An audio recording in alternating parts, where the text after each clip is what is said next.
Bismillahirrahmanirrahim. Today, topic of my lecture is intestinal obstruction.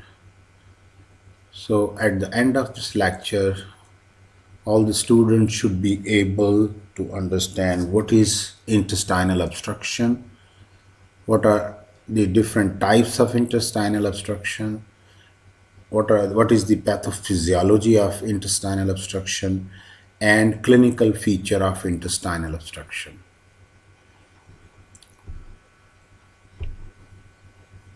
By definition, any condition which interferes with normal propulsion and passage of intestinal contents is intestinal obstruction. Cases of intestinal obstruction, they account for about 5% of all surgical admissions.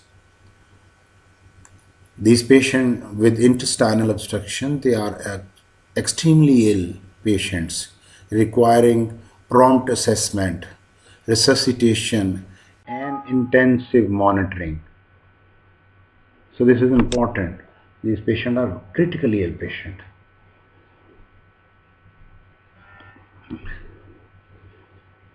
Now, if we talk about the types of intestinal obstruction, one classification is dynamic or mechanical intestinal obstruction, or adynamic and functional intestinal obstruction.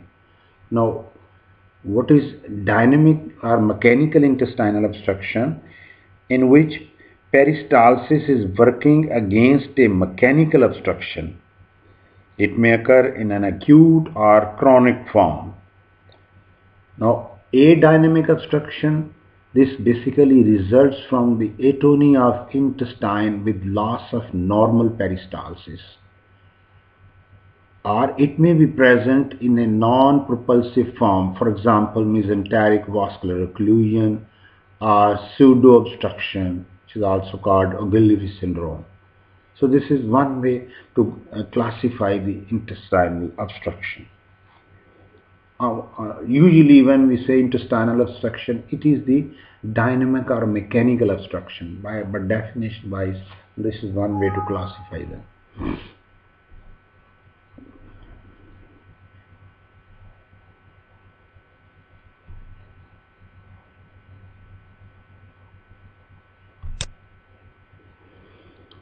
Now, other ways to group these intestinal obstruction.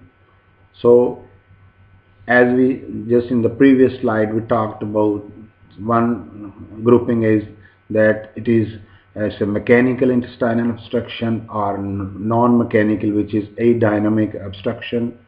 Depending upon the duration of obstruction, we call it acute intestinal obstruction, or it may be chronic intestinal obstruction. Depending upon the extent of luminal obstruction, it may be partial intestinal obstruction or complete intestinal obstruction. Another way to group or classify this intestinal obstruction is whether it's a simple intestinal obstruction or complex, which may be in the form of a closed loop obstruction or strangulation where ischemia of the gut can occur.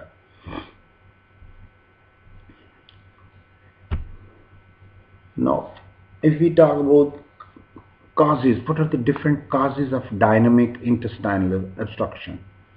So regarding that, just to memorize, it's a very easy that we can divide the causes into that causes which obstruct the luminal obstruction, intraluminal causes, or there may be causes in the wall of the intestine, intramural causes, or outside the wall, maybe by pressure or extramural causes, you can say. So you can see on this slide. So intraluminal causes, when we discuss these, just we are enumerating different causes. So intraluminal causes, among that fecal impaction, foreign bodies inside the lumen, they can cause obstruction. Bezoars, then gallstone also called gallstone ileus, which is basically a form of intermittent mechanical obstruction, but the mesonomer gallstone ileus is given for this. So these are the intraluminal causes. When we say intramural causes, among the intramural causes, they are the maybe stricture in the wall of the, maybe it's a tubercular stricture, for example, that can cause intestinal obstruction. Malignant tumors that arise from the wall of the intestine, they are another cause of, they can lead to, they can present with intestinal obstruction, maybe in the small intestine or in the large intestine. Intussusception then volvulus. So these are the intramural causes of dynamic intestinal obstruction. When we say what are the extramural causes, among the extramural causes, bands and adhesions with the outside of, which are outside the on the serosal surfaces of the intestine, they can lead to intestinal obstruction. Hernias when they are obstructed, when they are strangulated, they cause intestinal obstruction because there is constriction. Now here you can see this is something inside the lumen. It's a bezoar. You can see that it's a intraluminal obstruction, cause of intraluminal obstruction. Here you can see what are the different, this is strangulated hernia. Here you can see a ring around the intestine within the sac. Strangulated hernia, this is another cause of intestinal obstruction. Here you can see this is volvulus, rotation of gut. This is a volvulus which is also intramural cause of obstruction. Here intussusception. So here you can see this is intussusception which causes intestinal obstruction. This photograph shows a strangulated paraumbilical hernia which also causes intestinal obstruction. So these are the causes of dynamic intestinal obstruction.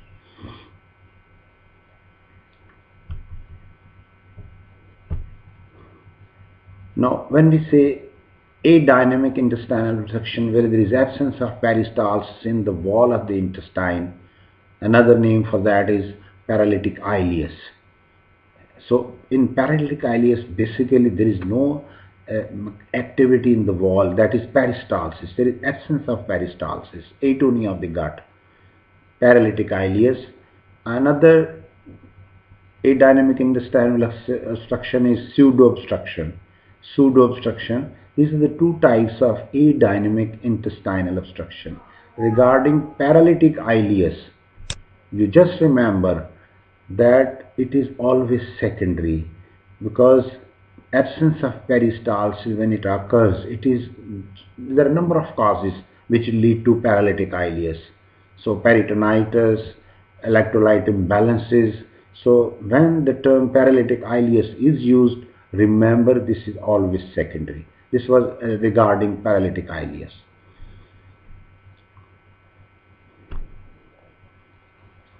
As we were talking about the causes of intestinal obstruction, but before I just enumerated the causes. But if we say what are the common causes of intestinal obstruction and their relative frequency, in the Western world, on the top is adhesive bowel obstruction. It is adhesive bowel obstruction that cause about 40% of the cases of intestinal obstruction. Second is inflammatory causes which lead to obstruction, about 15%. Carcinoma, they also lead malignant tumors, the cause of intestinal obstruction, about 15% of the cases. Obstructed hernia, that frequency is about 12% of the cases of intestinal obstruction, they are obstructed hernias.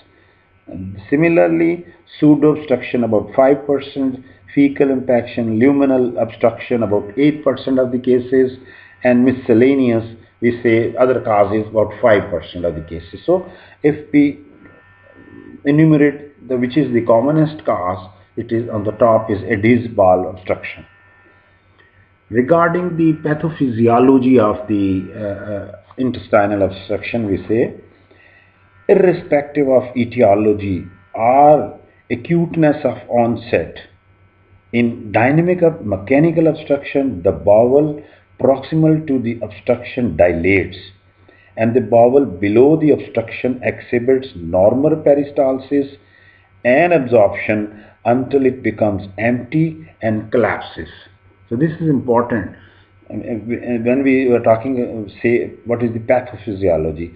Initially, the proximal gut, peristalsis in the proximal gut is increased in an attempt to overcome this. So initially, proximal peristalsis increases to overcome the obstruction. If the obstruction is not relieved, the bowel continues to dilate.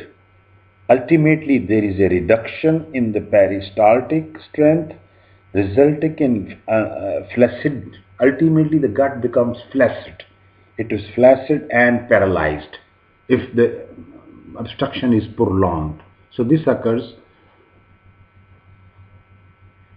In addition, distension, which is proximal to an obstruction, is caused by two factors. So proximal to obstruction, the distension which occurs, with dilatation which occurs, is due to two factors. One is gas and the other is fluid.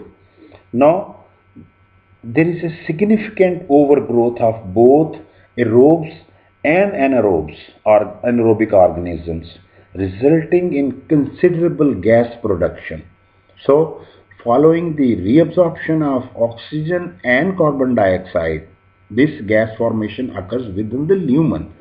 So, from that lumen, oxygen and carbon dioxide may be absorbed. The majority is made up of nitrogen. So 90% of the gas which is present in cases which is dilated gut, distended gut, it is the nitrogen ultimately, 90%.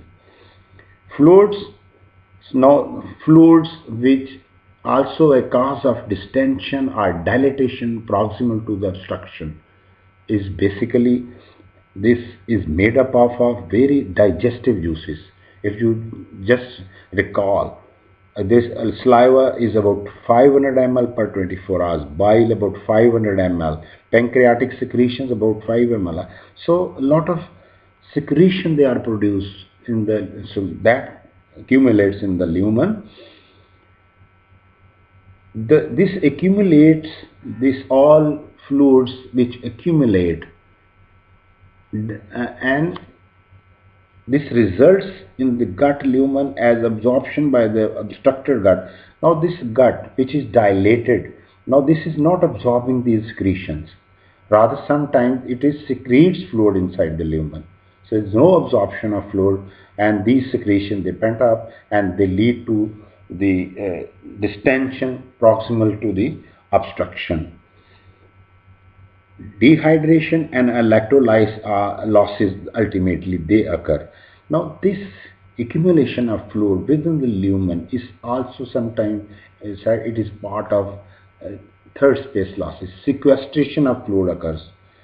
So this results in dehydration and electrolyte losses, which are due to basically this patient develops dehydration, and that is due to reduced oral intake, defective intestinal obstruction, losses as a result of vomiting. These patients have vomiting, that also results in a dehydration in these patients.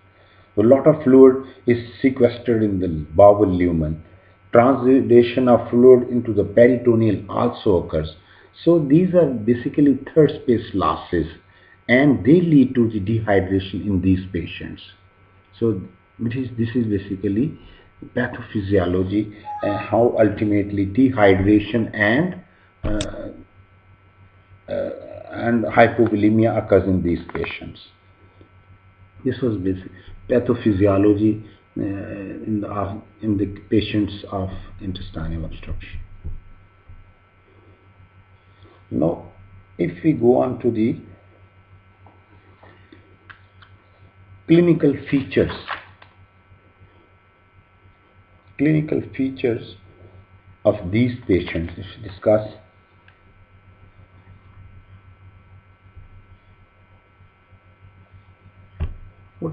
When we talk how this patient presents Basically, these patients they present in emergency.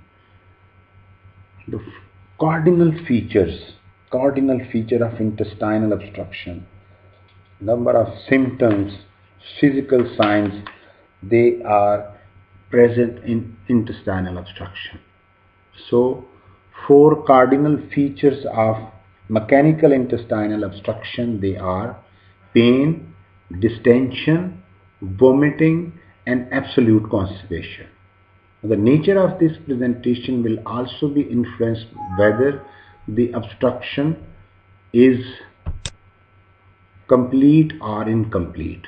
This sometimes in these patients whole complete luminal obstruction may be there, or sometimes it's a partial luminal obstruction. Maybe this example, one example of this is Richter's hernia.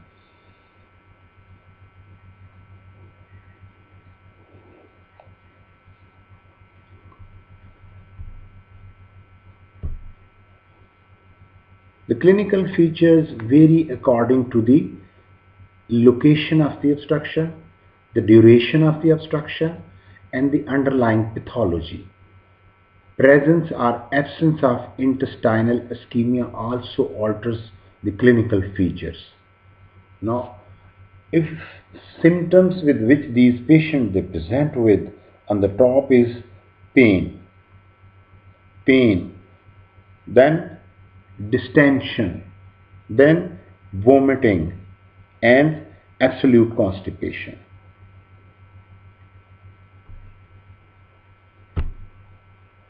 Pain, the first symptom is pain, which is sudden, severe, and colicky in nature. So these patients, when there is mechanical obstruction, the pain which occurs in these patients is colicky in nature. Colicky nature, that means in every peristaltic movement there is pain in these patients. This pain is usually periumbilical in small bowel obstruction and in the lower abdomen in the large bowel obstruction. With increasing distension, pain is replaced by a mild and more constant diffuse pain. Severe pain shows the presence of strangulation. If there is severe pain in the abdomen, continuous pain down, because when we differentiate, colicky pain does not, as the name says, colicky pain, it does not stay continuously. It's not diffuse pain.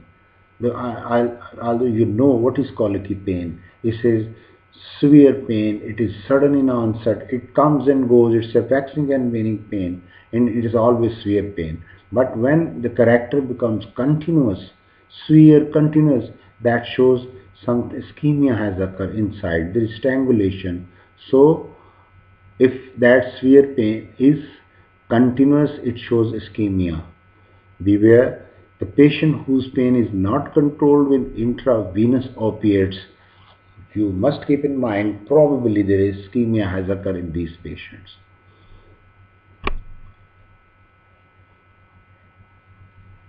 Vomiting. Another feature of cardinal feature of intestinal obstruction is vomiting. Now, the more distal the obstruction is, the longer the interval between the onset of symptoms and the appearance of nausea and vomiting. The character of vomitus also alters from digested food to feculent material due to the presence of enteric bacterial overgrowth. So, when the obstruction is prolonged, character of the vomitus is also important to know. Initially, maybe this is only containing the digestive food. Initially, it is clear, but with time, when the intestinal obstruction is prolonged, the character of the vomitus becomes feculent. It is foul smelling. That shows stasis, prolonged stasis. As far as the distension is concerned, the degree of distension, again, it depends on the site of the obstruction, and is greater the more the distal is the lesion. So more the obstruction is distal, there will be more distension. If the obstruction is higher up, you can imagine it's not that, abdomen is not that much distended. Similarly, when we were talking about the vomiting, In cases when there is high obstruction, there is more vomiting. But as far as distal obstruction in the, for example, in the ileum or in the large gut, the feature of vomiting decreases. It becomes very a late feature. Visible, sometimes in these patients you can see visible peristalsis, that on the wall you can see movement of the gut. Peristalsis is visible. This is another physical sign, and it more occurs in chronic, where the duration is prolonged and the intestine is little hypertrophied muscles. Distension is a late feature in colonic obstruction, but in colonic obstruction, distension usually occur in flanks and the lower abdomen. Another feature, cardinal feature of intestinal obstruction is constipation. But it's not, there are two types of constipation. One is absolute constipation and another is relative constipation. What is important? What is the cardinal feature of intestinal obstruction? It is the absolute constipation. Because in absolute, what is absolute constipation? When neither feces nor flatus is passed. So this is another cardinal feature of complete obstruction. And relative constipation means when only where only flatus is passed and the stool is not passed. But regarding intestinal obstruction, must keep in mind it is the absolute constipation which is important. Neither flatus nor stool is passed. So if you just see over here, it is the flatus, passage of flatus, which is more important. And when there is no passage of flatus, that indicates basically that's the case of a mechanical intestinal obstruction. The administration of enemas should be avoided in cases of suspected obstruction. Because why? Because this the administration enema can give you false information. That will, a slight flatus can be passed with the enema, or distal stool, the stool distal to the obstruction, that will be passed with enema, and that will give you false information. So it is not the passage of stool. Sometimes there may be a fallacious passage of stool present in the gut which is distal to obstruction, that is passed, and this is basically a fallacious information. So don't depend on the passage of stool, rather it is the passage of flatus which is more important. So absolute constipation, neither flatus nor stool, ultimately that is passed. Here again we can differentiate. In high small bowel obstruction, vomiting occurs early, it is profuse and causes rapid dehydration. Distension is minimal with little evidence of light dilated small bowel loops on abdominal radiography. In low small bowel obstruction, pain is predominant with central distension. Vomiting is delayed. Multiple dilated small bowel loops are seen on radiography. So in this, how we can differentiate different levels of intestinal obstruction. In large bowel obstruction, distension is early and it is pronounced, it is marked. Pain is less severe, and vomiting and dehydration are also very late features. The colon proximal to the obstruction is distended on abdominal radiography. So as you can see, the abdominal radiograph, which is one investigation, is very helpful, even to the extent it can tell you what are the different levels of obstruction. So in cases of large gut obstruction, the small bowel may be distended on radiography when the ileocecal valve is incompetent. This is another feature. In cases of large gut obstruction, if the ileocecal valve becomes incompetent, then you can see also that dilated loops of small gut also becomes involved. But if the ileocecal valve is competent, then it's a closed loop type of obstruction in these patients.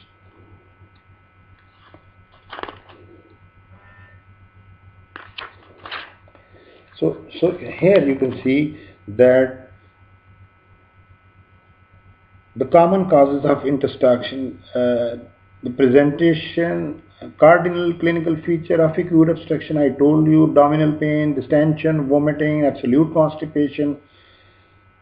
Clinical feature also vary according to the location of the obstruction, the duration of the obstruction, and the underlying pathology, and then the presence or absence of intestinal ischemia. So these features, they vary according to this location and then duration and underlying pathology and presence of absence of intestinal ischemia. Late manifestation of intestinal obstruction that may be encountered include dehydration, oliguria, hypovolemia, shock, pyrexia, septicemia, respiratory embarrassment, and peritonism. And this peritonism basically indicates that ischemia has occurred. So, late manifestation of intestinal obstruction, you can see these patients ultimately go into dehydration, they are oliguric, they develop hypovolemic shock, they have pyrexia, septicemia, and respiratory obstruction. Abdominal tenderness. Abdominal tenderness with feature of peritonitis or peritonism. Now, this feature is a late feature, and this indicates that some ischemia has occurred inside, which leads to peritonitis. There is peritoneal irritation. So perforation in case of intestinal obstruction or ischemia in case of intestinal obstruction leads to peritonitis and peritonism, and then pain becomes continuous, and when you palpate these patients, there is a marked abdominal tenderness. One physical sign, important physical sign, high-pitched bowel sounds in long. Sometimes we have to differentiate what is the difference between mechanical intestinal obstruction and adynamic intestinal obstruction. Here we compare the differences between these two. In mechanical intestinal obstruction, pain is there. In paralytic or adynamic obstruction, pain is there. But what is the difference? In mechanical intestinal obstruction, it is the colicky pain which occurs. On the other hand, in paralytic ileus or adynamic obstruction, which occurs due to peritonitis, here the pain is different. It is basically pain is continuous, diffuse all over the abdomen, which aggravates the movement, and these are the features of peritonitis. This here we can differentiate between mechanical and adynamic obstruction just by the feature of pain.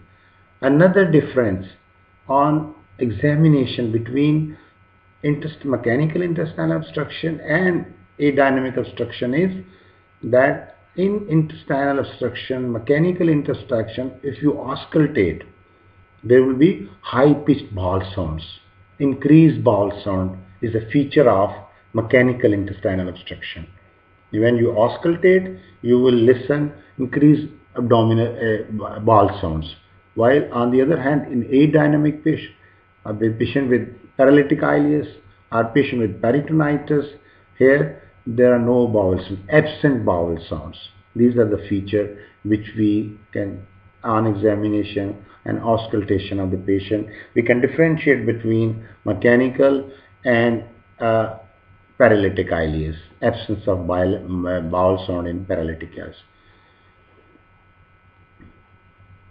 Another important thing on examination, in a case of intestinal obstruction, although in every abdominal examination it is mandatory that we have to examine the external genitalia, groin areas for any hernia, because hernia, obstructed hernia, this is one cause of intestinal obstruction.